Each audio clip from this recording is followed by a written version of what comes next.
Welcome again, my esteemed jury, my teachers, and of course my friends. Welcome to the semi-finals of our debate. I want to congratulate all of my friends. We have come a long way, and now we are here. And please, before we start, can I get a huge applause to all my friends for showing the support to them? And for me to restate the rules for you, but I can if you want to. Okay, so let's start by getting to know the teams.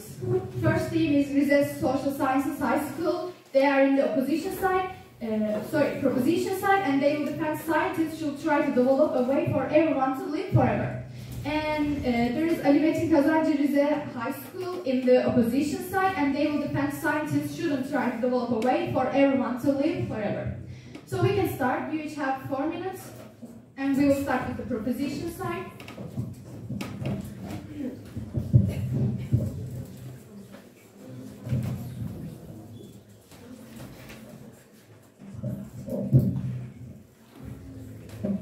You can start.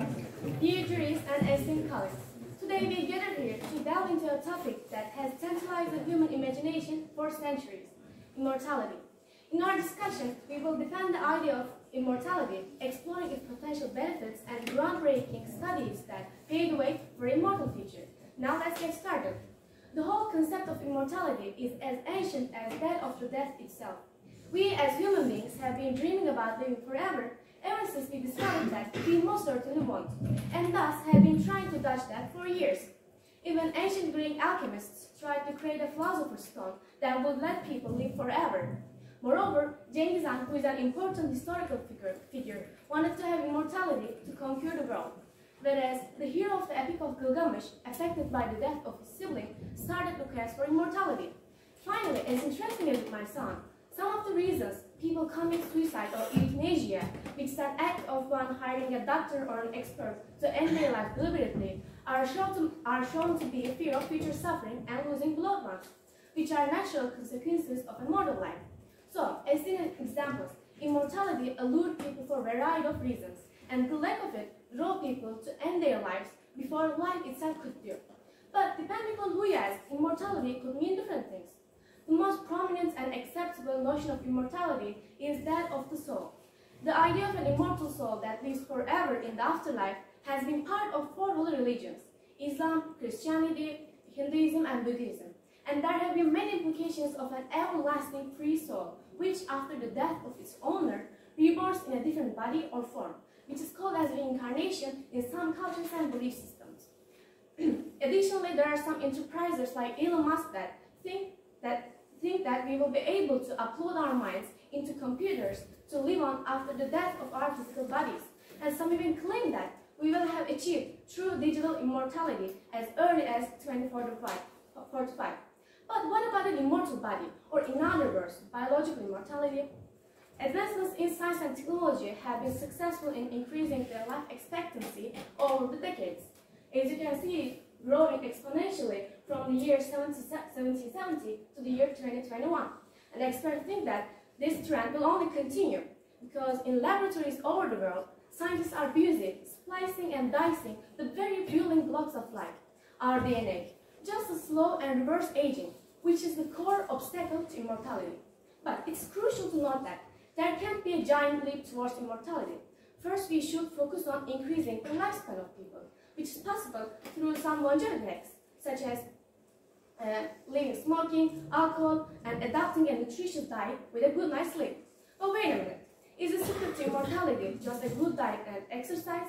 No, unfortunately not. But there are some really exciting research and studies done that make biological immortality look not so distant in the future. And my friends will talk about them later on.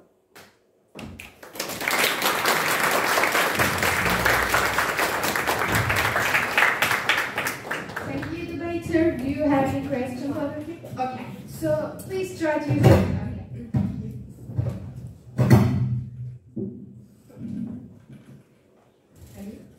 You can start.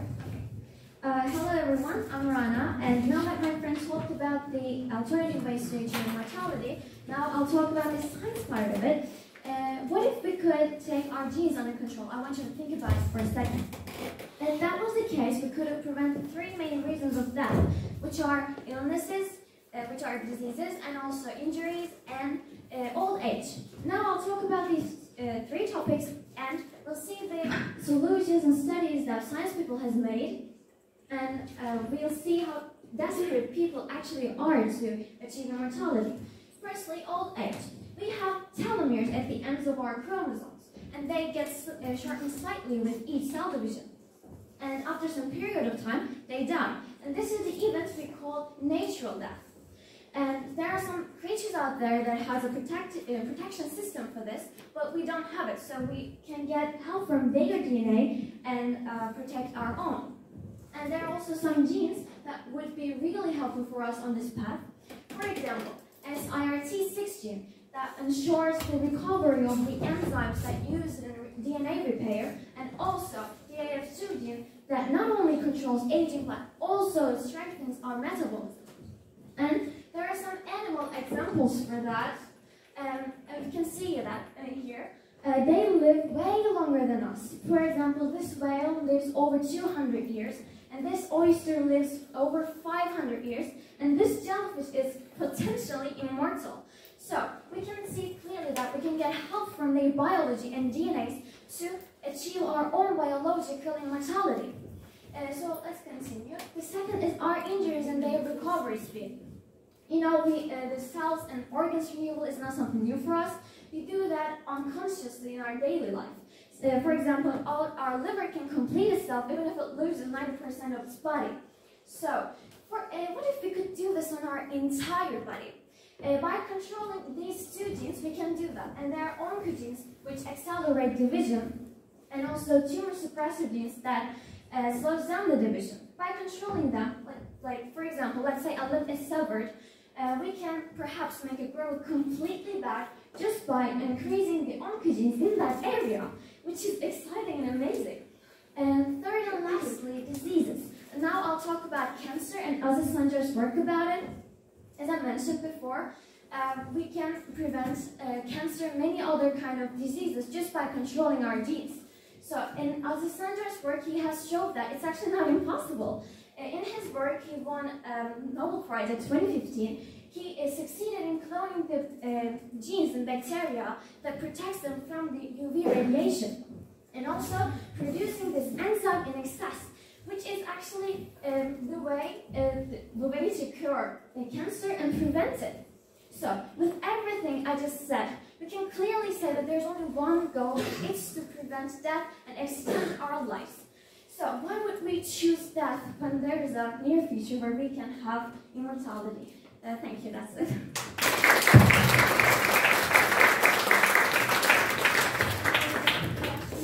Thank you for using your time wisely. Now we will continue with the third debater. Did you get the question? Yes.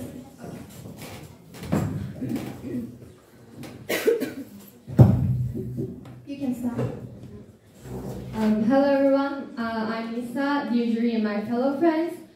Today, now with my friend's speech, you have understood how important it is for our genes to work healthier and more profitable for our general health.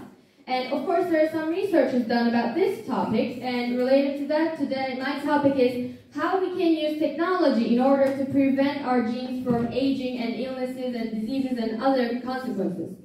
Now, first of all, we know that science has developed, right? All of the softwares and devices we're using right now, we're actually using our phones to pay bills. Like, who could have imagined this 50 years ago, or not even 50, 20 years ago? We're now using our phones, and as you can imagine, now it may seem impossible or it may seem unnecessary, but this is how all of the inventions were done. And there are actually one area that technology is so promising for us, which is nanotechnology. In the nanotechnology area, one of the most important use of nanotechnology is this drug carrier feature, because, as you know, getting treatment or getting healed is not an easy process. You need to get through some strict diets and medicines. And imagine you're getting a chemotherapy. It is so hard for you to protect your mental health. But if you had this technology with us, if this was possible, which is somewhere in the near future, we will show you with the researches. it wouldn't hurt us getting healed. It would be a much better process about getting healed. So nanotechnology is an important step of this technology. And imagine just all of the brains we could have saved if we had this technology 100 years ago. Imagine all of the composers and artists or poets or great leaders. Imagine them, and next step is with nanotechnology. Again, promising is artificial organs. Our genes have a stated time, right? We all know that. And once their time is up, they become useless. And they need to be replaced. And today this change is made with real human organs, which means you need to cut other humans to get yourself healed. But imagine an alternative lifestyle where we could get artificial organs, which we wouldn't need to cut other people to get ourselves healed. And these artificial organs, you don't have to concern they will come useless, because they're made of technology, they're made of robots, and that's the exact reason why you shouldn't be concerned about these, because as technology develops, now it may sound like a dream to you, but as technology is growing, we can see that there are some certain promising areas that this technology can be used. Just as like my friend said, we can even use those animals' artificial organs by modeling them 3D. And lastly, I want to talk about heaven. This is the most easily thing that would come up to your mind. We have 4 holy books in the world, right? They are important for us. They're important for our society and everyone's society in general. What do these heavens, what do they promise to you? They promise you all of the things you have already seen on earth. They just promise you this, but infinite. Now, if we have the technology and if we have enough resources for establishing this, why would we need to die for waiting our lives to be immortal and happy? They promise you rivers, they promise you ranges of mountains. So imagine a real heaven on earth where you can live with your loved ones forever. You don't need to die for this. Thank you.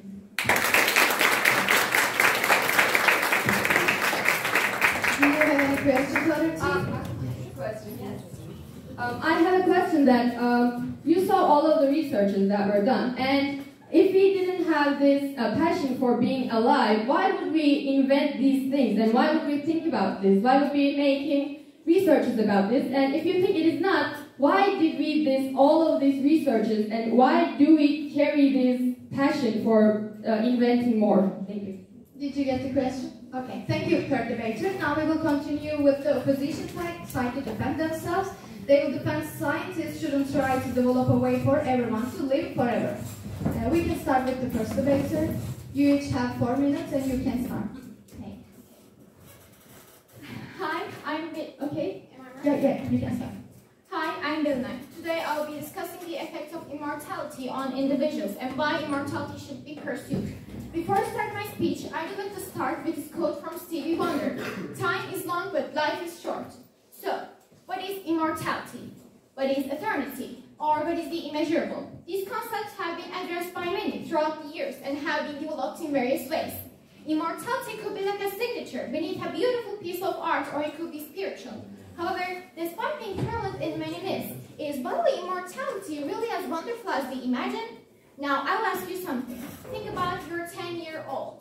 The last 5 years of your life will constitute 50% of your lifespan. What I mean is, the value of your memories will diminish over time and years will lose its significance.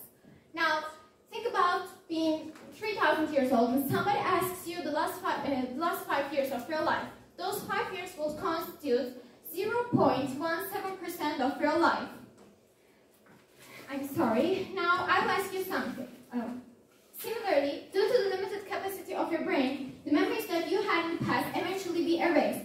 Every single thing that's important to you will fade away over time. For example, while a birthday celebration may be exciting for a 10-year-old, it could be meaningless to an immortal. What I mean is, the value of your memories will diminish over time, and years will lose its significance. If immortality exists on individuals, constantly losing loved ones will make them feel extremely lonely as years go past and everything becomes mundane. But what if everyone became immortal on an ordinary day? Well, the first problem, as you might guess, will be our population. If you think immortality doesn't mean invisibility, I'm sorry, I confused. That's alright. But what if everyone becomes immortal on some ordinary day? Well, the first problem, as you might guess, will be our population. If you think immortality doesn't mean not aging, you're mistaken. Even if you don't age, our bodily functions won't work as well as they used to. So eventually you won't be able to see, hear, or even stand. Unfortunately, immortality doesn't mean invisibility. With all the scars that we have in our bodies, think about the permanent damage that will occur when you're immortal. While it's easy to predict technological advancements, turning our bodies into cyborgs, literally make ourselves turn robots. But will technology turn our emotions into intelligent robotic too? Another reality is, scientists say that 1 million years later, the world will. I'm sorry. Another reality is, scientists say that human lifespan on Earth is about 1 million years. And another reality is that 3 million years later, the sun will collapse and turn into a black hole. I doubt we'll be prepared for that anytime soon. So we will end up living in eternal darkness and searching for bodies. So my question is, if we assume immortality exists, what difference remains between humans and gods? Do you think immortality doesn't? Do you think this would not affect individuals who adhere to religious belief? Thank you for listening.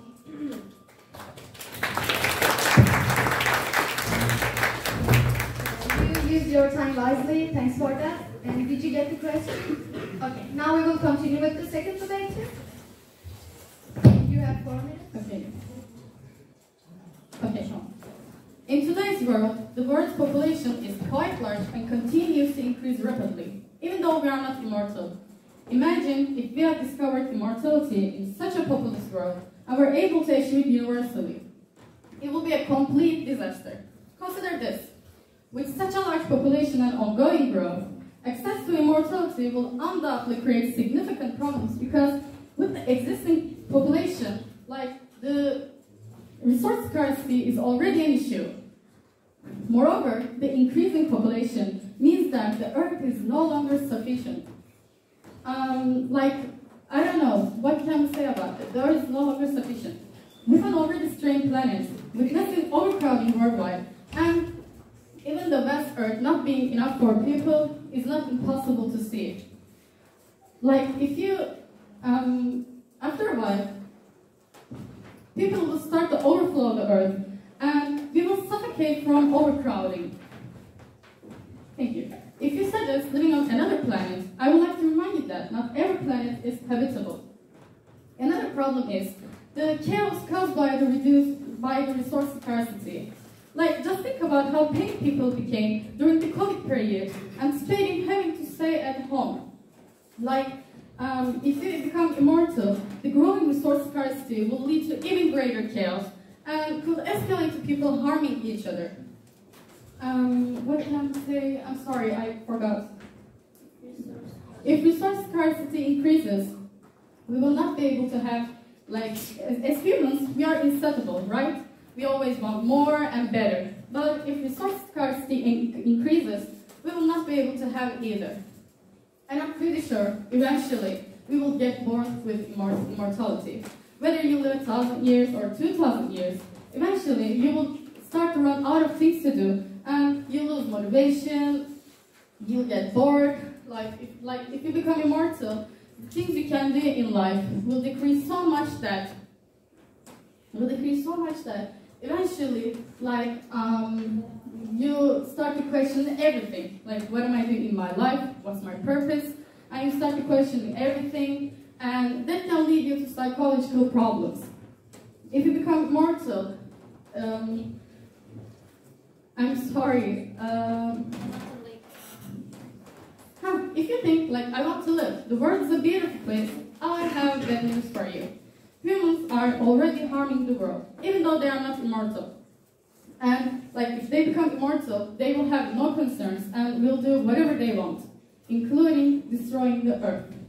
Also, humans are inherently not good beings, so they shouldn't live forever.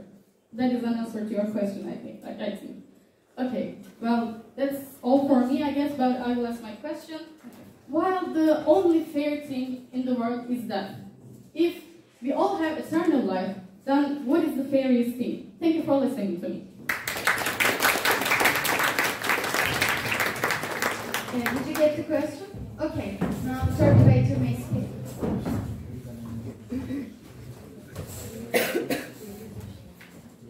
Hi, I'm Senem. Today going to talk about why scientists shouldn't find immortality. Immortality means eternal life and endless existence. Immortality has been searched for many times by different people and ways, but as a result, the people who search for immortality were found first by death.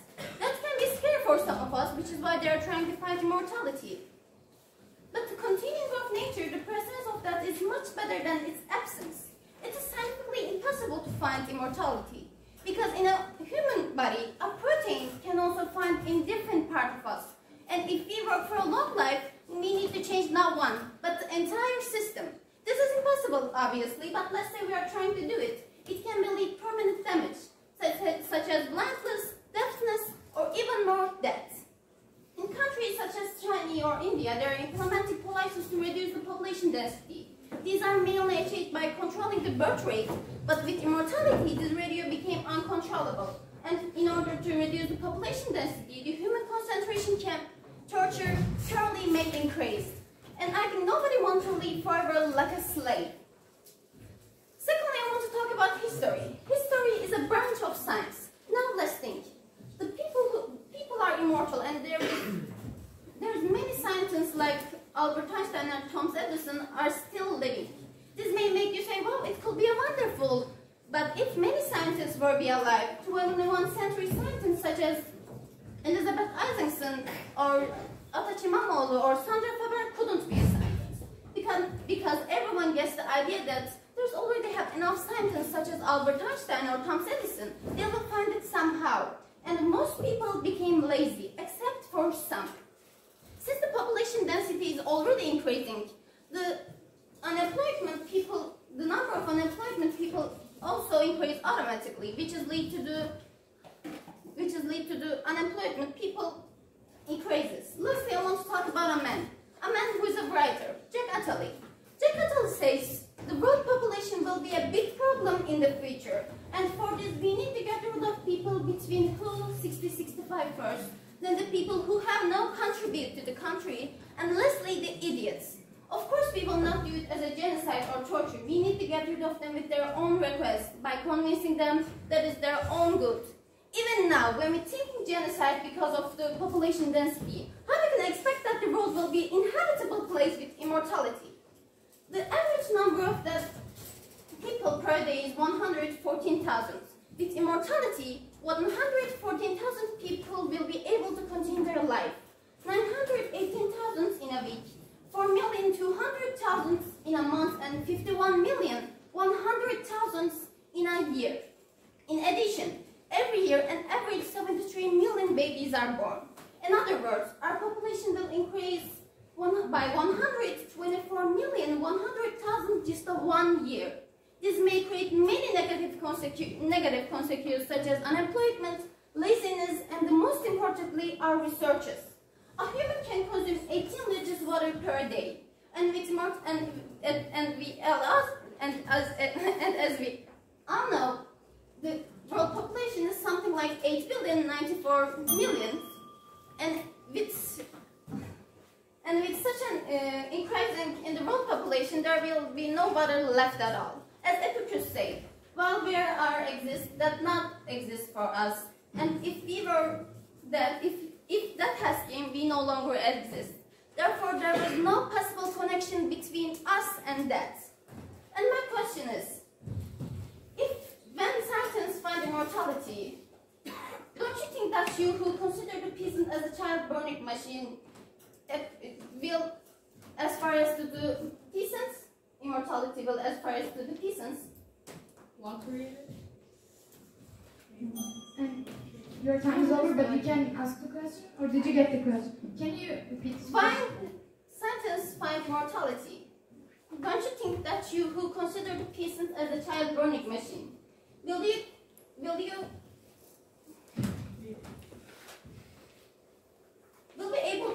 immortality as far as the peasants. Did you get the question? Okay, now we will continue with the second part of our debate. You will each have 3 minutes and you cannot ask questions but can answer them.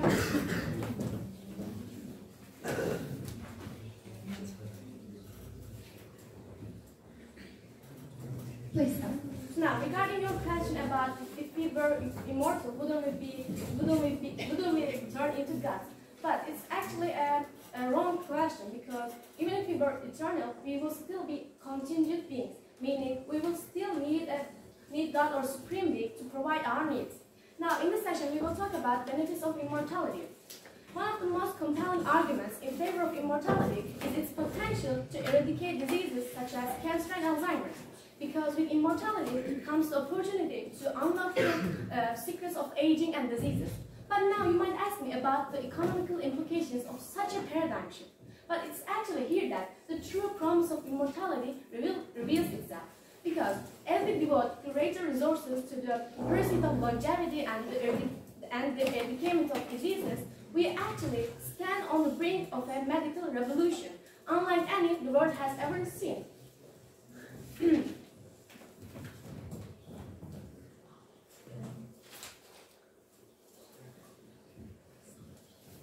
So, as a result of that, the advancements made in the field of medicine will not only lead to longer and healthier lives, but also will reduce the healthcare costs. Now, consider for a moment the amount of money spent on treating chronic diseases, and as you can see, a big part of the country's economy goes into medical expenditure. Now, envision a future where these expenditures are now drastically reduced, and people can drastically reduced, and resources once allocated to the maintenance of failing bodies are now redirected towards fueling innovation and progress. And moreover, with the burden of diseases lifted, humanity will be free to allocate its resources towards pursuits or endeavors that push the boundaries of knowledge and creativity. Furthermore, it's undeniable that a society which is unburdened by the weight of diseases is actually and naturally more resilient and productive, as individuals are now able to devote all their time and energy towards pursuits that enrich their lives and contribute to the greater good. So we can conclude by saying that economical benefits of such a transformation are abundant, as a more vibrant and dynamic workforce equals to innovation, economic growth, and prosperity for all. So based on what I told, we could see the benefits of immortality on healthcare, and as a result of that, economic activity. But there are many more benefits that my friend will talk about in a minute.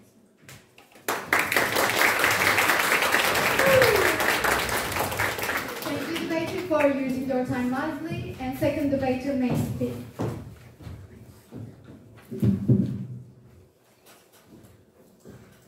Please start. Hello again. I want to mention the things you have talked about.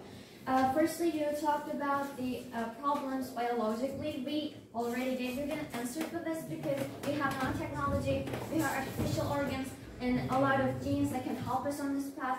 So we can all cure this problem. We can all cure these problems with them. And also, I'll come to that now. Cultural transmission. I want to talk about. You know, if we can prevent death and also extend our lives, we can know each other for like generation, and that means we can live with our loved ones for decades, for years and years. And you said talked about the memory loss. No, this is the exact opposite, because now we can keep the traditions and cultural life for decades. It's actually now possible, it wasn't before. And also about the absence of important people, I want to talk about Einstein, as you also already talked about. He achieved really important things in his really little short life. So what about the things he could have achieved if he was still alive? And you also talked about the overpopulation problem, but I want to really mention this. If we can achieve something extraordinary as immortality, do you really still think that population would be a really big problem for us? No, because that means in the future, if we can achieve it, that means we now at our top of technology. Now where humanity is on next level, and also we might as well be a type 2 civilization, which means we can establish on another planet, like colonize that. So the place and the earth destroying scenarios are now completely destroyed, and also change in our perspective over time. I want to talk about this. It's that, you know, your environment and your dreams, your desires, everything changes by time. And also the person who you are changes. So don't you wonder who you will become when you get to be 200? The people around you, everybody will change. It's actually so exciting to think about this. So, with everything I just said, we can clearly say that if we can prevent death and extend our life, it's only for our benefit, and we can do all of these easily. Yeah, thank you. That's it. Also, you use your time wisely. Thanks for that. And we will continue with the third debater. You have 3 minutes. You can start. Hello again. Before we start, have you ever thought what made you say that? What made you do that? Or what made you act that? How do ants know how to stock their nutrition? And how do sea turtles find their way throughout the endless oceans? Why do you feel like you can run a mile just before a physics exam? And why do your hands shake while you're speaking in front of people? And all of the questions you just hypothetically ask inside of you have the same answer, which is instincts. We have evaluated, but still somewhere, I didn't want to use human pictures in here because I wanted you to memorize how animals are we inside. Because even if we had established new civilizations and governments, we are still controlled by our instincts. And these instincts are the things that keep us alive. That's why you feel a lightning inside of your brain when you see those eyes. It's not love. Think fundamentally. It's just a chemical response that your brain gave, because actually one of the, again, most important instinct of us is keep breathing and keep our species alive.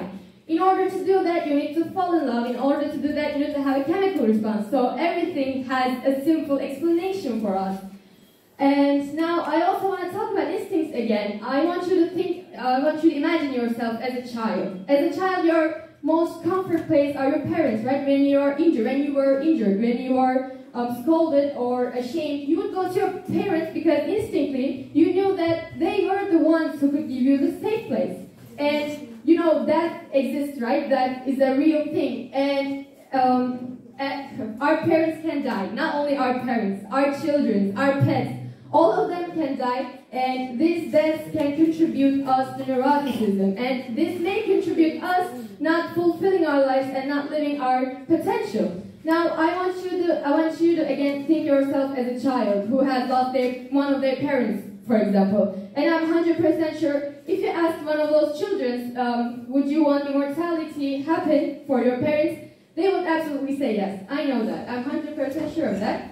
And especially in this topic, if we achieve immortality, for example, for children, or you can lose your pet, you can lose your child or parents, this is something you don't want to face off. And now, with the technology we have talked about, with the evolution we have made, if we had the possibility for our parents, children, and pets to see our marriages, our successes and graduations, if we had this chance, why don't we give it a try? Thank you.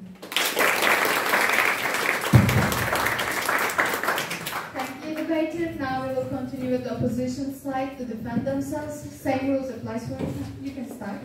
I will prove the correct answer to the question I asked you with statistics.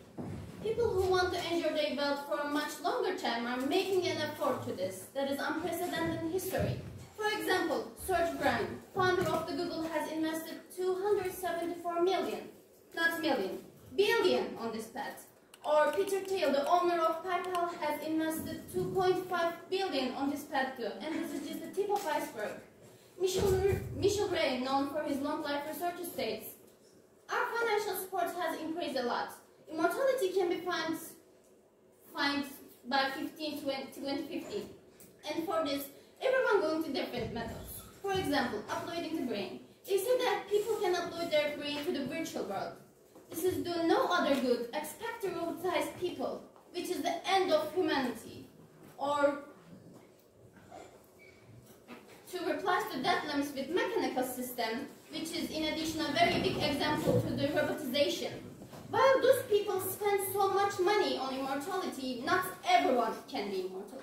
Because in a world where everything is a rise, immortality won't fall into the hands of everyone, but into the hands of that we all know, have wealth, and use it in a bad way. This situation wouldn't be very unexpected for me, because in a world there is so much injustice, immortality can be expected to be fair.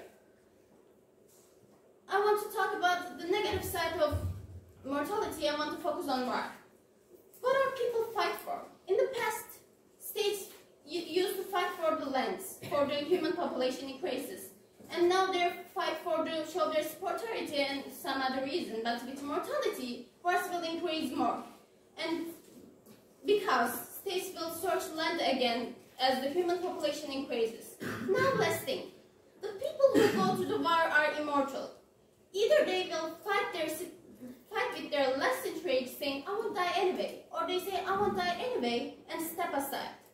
As we all know, a country is masqueraded right now, Palestine. The great tension between Palestine and Israel are causing millions of babies, mothers, and daughters to die. And it's explained that Israel won't stop until it masqueraded the whole country. We can't even imagine what all those babies, mothers will go through the immortality, how pain they will suffer. It doesn't mean that they will quickly die and get out. But if Israel can do this thing without immortality, what it will do with immortality, we can't even guess that. That's my speech. Can I get applause? Okay, so you use your time wisely, and second debater, you may speak. Okay, I guess. First of all, I want to say that not humans and animals' genetics are not the same, and not all people want to live forever. Like, for example, people who have a stressful life, or a person who can't hear, speak, or a child in Africa. And as my friend said, I don't think people want to live as a cyborg. And you say that why not find immortal? Why we shouldn't find immortality? Because humans are not good beings. They are bad people. They are bad. So, as I said in my speech earlier. And I want to say that even though we become immortal, a person who has cancer, or as I say, a child in Africa, that doesn't change that they suffer for their whole life.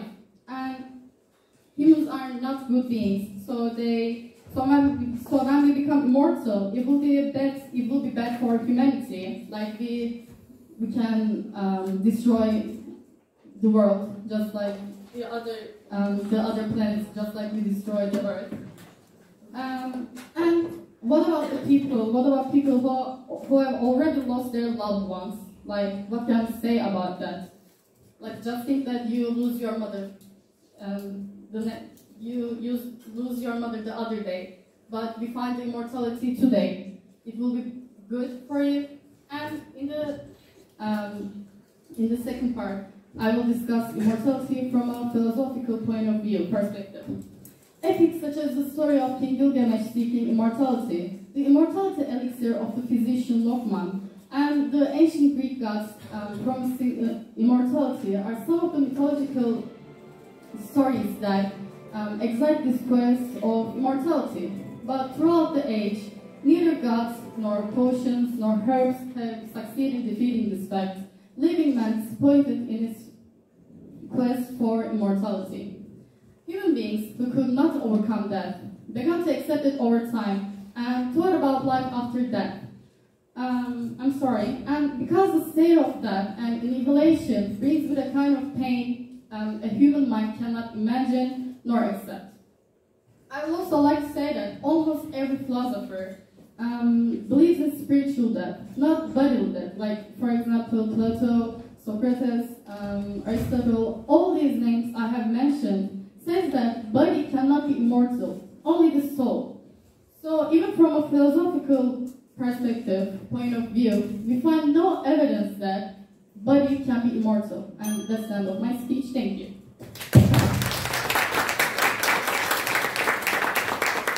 Thank you, debater. And third debater may speak whenever she's ready. First of all, I would really like to talk about the whole parents are not going to die and children will be more happy thing. If we think immortality exists, a baby will become immortal. So if you said, as you said, DNAs and these kind of topics. So a baby will be baby in their whole eternal life. And the whole parenting process will continue as their immortal life too. Now, I would like to talk about immortality's consequences from different perspectives. I want you to think about this. Why suicide rates are getting higher in today's world when immortality was so highly valuable in the past? The answer lies in the unjust world that we live in. If you examine the world that we live in, many injustices, such as war zones or poverty, do you think these people would desire immortality? On the contrary, many of them prize to die. Instead of listening to lullabies, before going to bed, the little children close their ears to the cries of agony. Sadly, our world is filled with many injustices. This situation implies that immortality will lead to endless crimes. While murder rates might decrease due to immortality, they will be replaced by even more torturous acts. Think about this. Criminals will become more fearless as the years go by. Because no matter how many years pass, being imprisoned won't be a problem for an immortal. Another issue is the consideration of immortality from a religious perspective. In religions, immortality is depicted as an impossible concept for humans. And Islam particularly focuses on death from this topic. Also, Quran, Ankebut 57th verse say that every soul shall have a taste of death. In the end, to us shall he be brought back. So immortality has been addressed by many myths and symbols. Another example is Amrita, a Sanskrit word which means immortality on Indian history. It's believed to be contained in a lotus flower. So we can find similar symbols in other religions too. This will be, I would like to point out that 84% of the world's popular is atheist religion. This will lead to many people turn to depression and increase disbelief, making people more fearless as the years go by. Thank you for listening to me.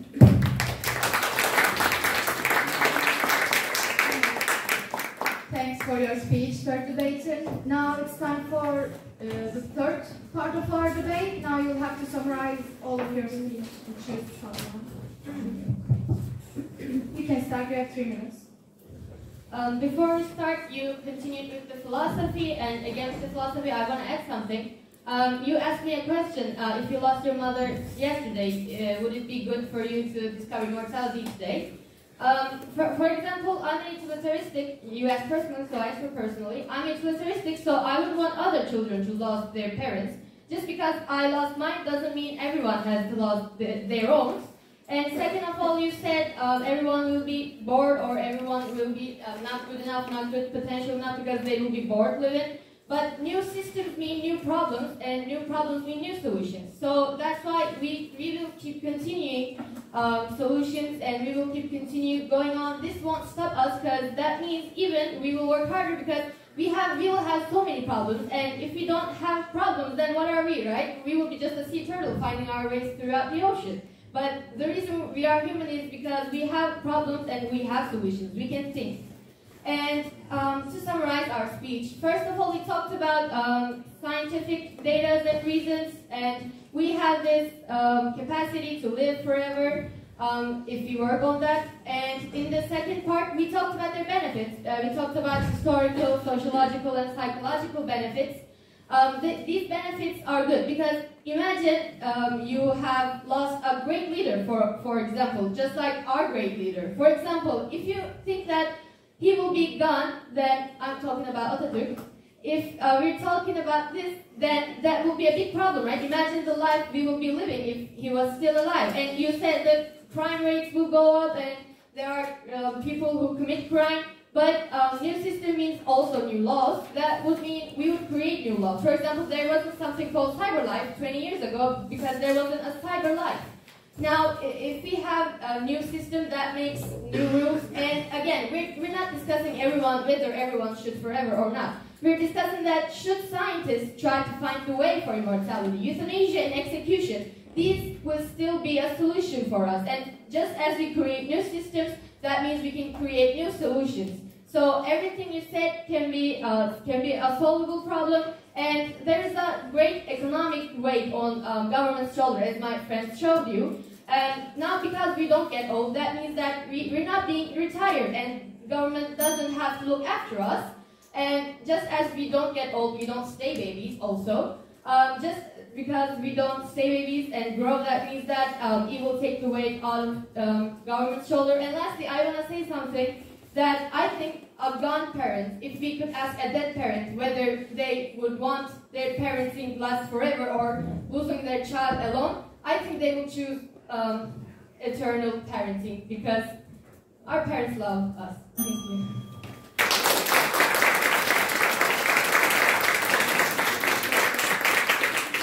Thanks for that, that was good. Now we will continue with the opposition side. You have 3 minutes to summarize the whole thing. Can I say something before she starts? Okay. No. It is gonna be about the debate No. or direct to me? No. No, you cannot. Okay. It's time for summarization. We talk about the negative consequences of immortality. Overpopulation, loss of understanding, inequality, stagnation, and ethical dilemmas. As a result, eternal life poses ethical challenges and potential consequences that may be considered immoral to some perspective. The desire of a man to extend his life is understandable, but as a result, for such a search, we can forget what it means to be a human. Trying to achieve immortality can be seen opposing to the nature order established by God, and this is considered immoral according to some belief.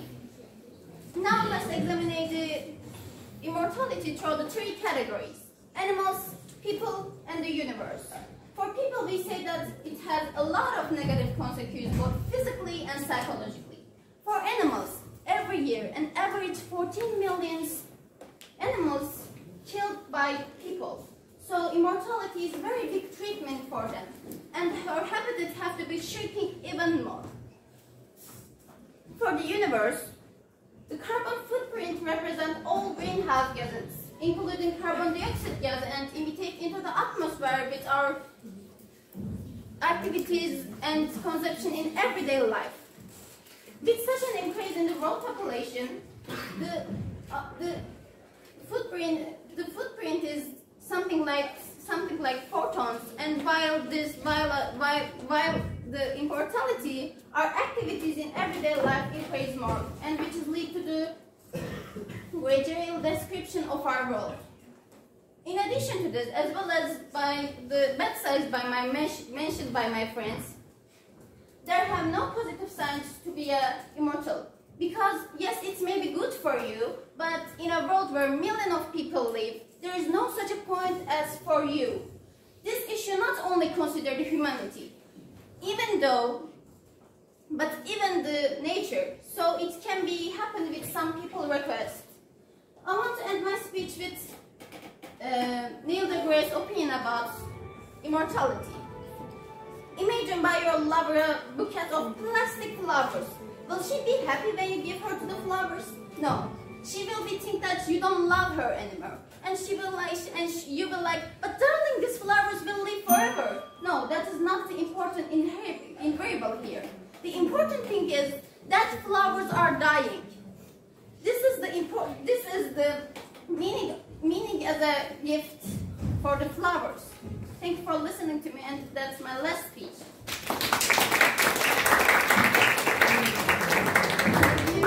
Thank you, debater.